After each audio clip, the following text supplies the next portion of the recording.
What's going on, YouTube? This is SG1 Sports here at the voice of college football. In this video, we're going to give you a very early projected record for the Tennessee Volunteers in 2023. Here were some of the projections from 2022. You can see a 10-2 record, of course. Our projection had them at 8-4. My prediction was 8-4.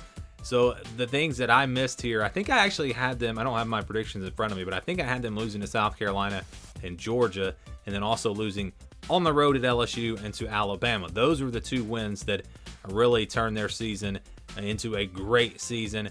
Again, 8-4 was my prediction, missed it by 2 games. The FBI, though, they had them at 7-5, so they were not very high on this team, and Vegas wasn't either. They had the over-under at 7.5, so they thought the most likely record was 7-5 or 8-4. Obviously, they beat that by a lot, going 10-2. So here's the schedule again for 2023, and I'll show you the scale that we'll be using to do the projections here. So if it's less than 20, over 80, those are games where I think the spread will be 20 or more points. Pretty much guaranteed wins or losses. You got the orange and blue. Those are the games where I think the spread will be double digits, 10 to 20 points in that range. Your yellow and purple, those are games where I think the spread will be around the touchdown, 6, 7, or 8 points. And then the games that'll stay in white, those will be your 50-50 games where I think the spread will be 3 or 4 points or less. So let's jump into this one with Tennessee. We'll start with the easy wins. I think you've got 2 for sure here, Austin Peay and UConn. You can maybe make the argument for UTSA to be in that category, maybe even Virginia. But I do count, when we do these projections, the blue and the green, all of those games are counted as wins, so it doesn't really matter where they fit. I just felt like these were the 2 pretty much guaranteed wins.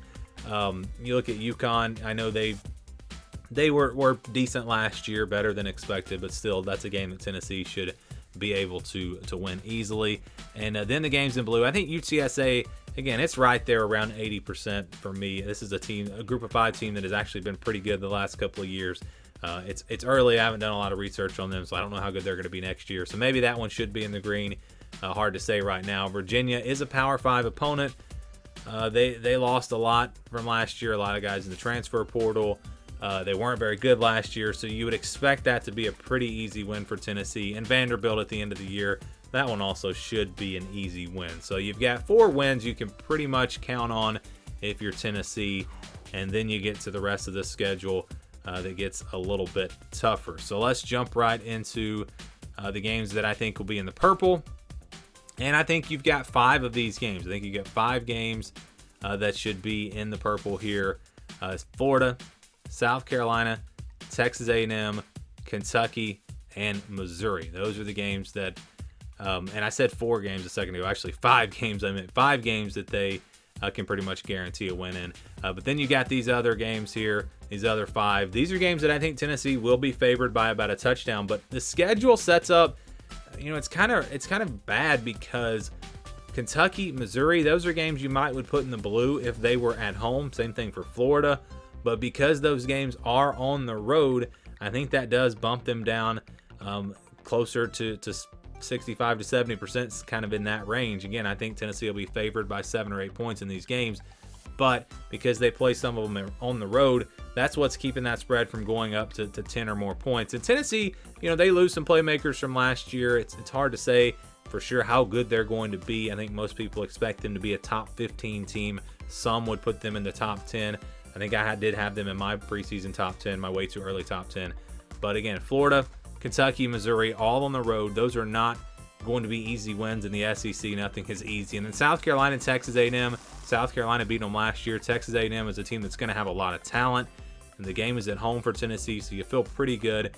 And again, if you're picking these games, you're picking Tennessee to win all 5 of them. But they're all going to be games that won't be easy.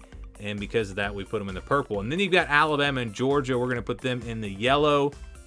I think Alabama and Georgia will be favored by about a touchdown in these games. You look at Alabama on the road, revenge game, going to be tough. Maybe you could put this one in the 50-50 range, depending on how good Alabama is next year. If they drop off a little bit, then perhaps Tennessee will have a chance to go on the road and pull off this win. But it'll be tough. Georgia, we know how good they've been now, and it's hard to not say that they're going to be a touchdown favorite against at least everyone that they play. So I think these games probably do belong in the yellow, and what we'll do is we average out these 7 games. So we count the blues and the greens as wins, then we average everything else out. So I'm using 35 for the yellow, 65 for the purple, averaging out those games, and that would tell us that Tennessee would lose 3 of those 7 games. So they would go 4-3 in those games against Florida, South Carolina, Texas A&M, Alabama, Kentucky, Missouri, and Georgia. That doesn't really matter which ones they win or lose. It's just going to give you that record and a projection of 9-3. So a better projection than what they had last year. Again, a very tough SEC, some tough games on the road. That's what's going to keep that projection at 9-3 instead of maybe back to 10-2. I think that's a fair projection, though. Let's say they do lose to Alabama and Georgia. It would be very tough. I mean, even if Tennessee is a top 10 team, it would be tough for them to beat Florida on the road, Kentucky on the road, Missouri on the road, also beat South Carolina and Texas A&M. You know, that will be tough to run the table in all 5 of those games. So I think a 9-3 projection, very fair for Tennessee.